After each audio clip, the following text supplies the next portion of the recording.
নমস্কাৰ বন্ধুসকল, স্বাগতম জনাইছো মোৰ আন এটি ভিডিঅ'লৈ। স্বাভিমান ধাৰাবাহিকখন চাইতো আপোনালোকে নিশ্চয় ভাল পাইছে।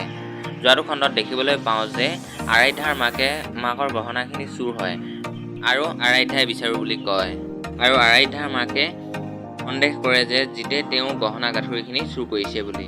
ইফালে জিতে তেওঁলোকৰ কথা শুনি আছিল। ইয়াৰ আগতে ৰিমলি আৰু জিতে সোণৰ গহনা গাঁঠৰিখিনি চুৰ কৰে আৰু মাকে অনিক তেওঁৰ গহনা গাঁঠৰিখিনি চুৰ হ'ল বুলি ক'লে আৰু হৰিয়ে মাকক ক'লে আৰু হৰিয়ে তুমি ক'ৰবাত থৈ পাহৰিছা বুলি কয় আৰু ভালদৰে বিচাৰিব কয়। আনহাতে আজিৰ খণ্ডটো দেখিবলৈ পাম যে অনিৰুদ্ধ মাকে ৰিমলিয়ে লিখি থৈ যোৱা চিঠিখন পাব। ইয়াৰ পাছত ৰিমলি আৰু জিত ঘৰৰ পৰা ওলাই গৈছে বুলি গম পাব। এতিয়া বাৰু অনিৰুদ্ধ আৰু ৰিমলিক বিচাৰি উলিয়াব পাৰিবনে জানিবলৈ পাব আজিৰ খণ্ডটো। গতিকে আপোনালোকে কিমান আগ্ৰহেৰে ৰৈ আছে কমেণ্টত নিশ্চয় লিখিব। যোৱাটো খণ্ড কেইখনমান আলোকচিত্ৰ আগবঢ়াই দিছোঁ, ভিডিঅ'টো শেষলৈকে চাই থাকিব। ধন্যবাদ।